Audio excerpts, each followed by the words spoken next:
Bismillah, salatu wassalamu ala rasulillah wa ala alihi wa sahbihi ajma'in. Assalamu alaikum everyone. I wanted to share a quick reflection with you. Sometimes I look at the comments and videos and people post all kinds of things, and I think some of those things are teaching moments. And you might have noticed that in lectures sometimes I'll wear traditional clothes, Pakistani clothes.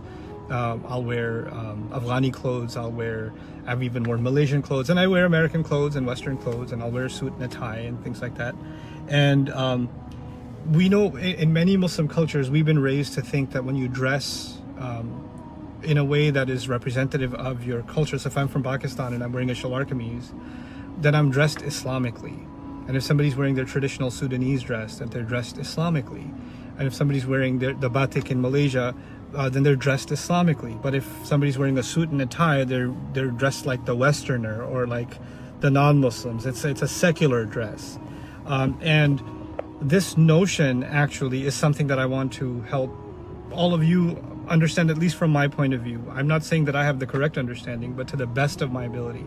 What I've been able to understand about this subject is, and it's something that I thought about for a long time, and then I traveled to Oxford a few years ago and asked Dr. Akram Nadwi, one of my favorite people in the world, a hadith researcher, can you help me define Islamic dress? Like, if I want to attend an Eid gathering, and I want to dress my best, and to me, my best, I was raised not in a very traditional setting, and when we went somewhere dressed up, we wore a suit. My dad wore a suit, I wore a suit, we wore ties, and that was normal for us. That's the culture in which we were grown. So is that un-Islamic because non-Muslims wear it? And he had some really interesting things to say. I'll add some things to what he said too. He said actually, in his understanding, the sunnah would be to dress your best.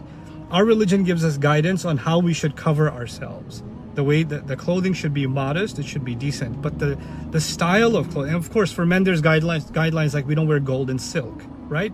And what parts of our body should be covered and how decently they should be covered. But outside of that, whether I decide to dress in cultural garments that are American or Canadian, or they're Chinese or African or Afghani or Pakistani or Bangladeshi or Malaysian, it doesn't actually matter. And he said the sunnah would be to dress your best, to dress your actual best. So to me personally, I have absolutely no distinction between wearing the nicest shalwar kameez I have or the nicest suit and tie that I have. It's not one is more Islamic than the other. Just like somebody who, someone from the Eastern, from South Asia or from the Arab world or whatever is no more a Muslim than an American born and raised here from whatever background. If they're white, black, Hispanic, if they're Caucasian, if they're whatever background they have, if they become Muslim, they're just as Muslim as everybody else. All cultures are, the diversity of our cultures is something Allah Himself created. He Himself created this diversity. So there's nothing wrong or un-Islamic about that. And then just finally, I'll add something to that.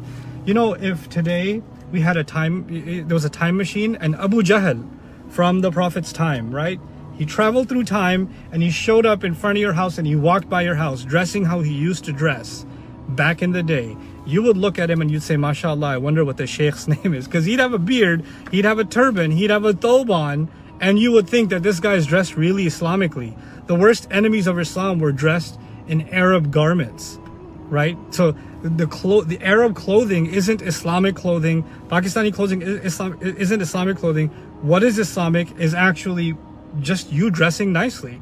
So for me, more recently, I developed a thought that when I'm teaching the Quran, when I'm sharing something about the Quran, especially my lecture series on a deeper look, that I'm doing something that I consider one of the most noble opportunities. Like I'm sharing something, I'm studying the Quran, and I'm teaching the best of what I know about it and sharing it with as many people as I can. And so when I do that, I should actually dress my best. And so I'm going to try to do that. So to me, there's no harm in dressing that way.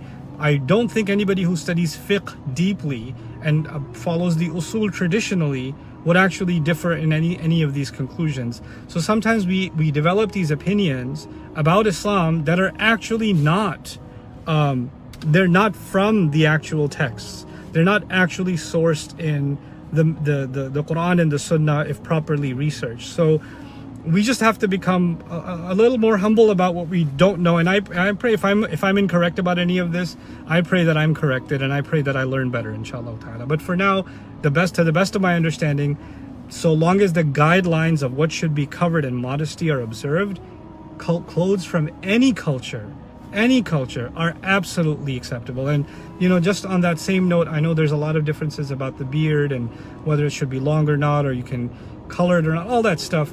You know what? My advice to you is to actually study with somebody who understands fiqh and studies it deeply. And this is not public discourse. We're not supposed to be discussing somebody's clothing or somebody's, the way somebody looks or somebody's haircut, publicly. These are things I'm supposed to learn these things for myself, which is why you're not going to find me publicly commenting on most of those kinds of things, because they're for your own personal development. But unfortunately, we've turned Islam into something where we look at appearance and then we figure out if someone's really Islamic or not, right? And that's become a gauge for whether or not someone's a real Muslim, and I think that's unfortunate. Our deen is very rich. It's very rooted in principles, and I pray that inshallah we're able to really follow it according to those principles and not jump to conclusions. Again, finally, I just want to say this is actually not about me feeling judged.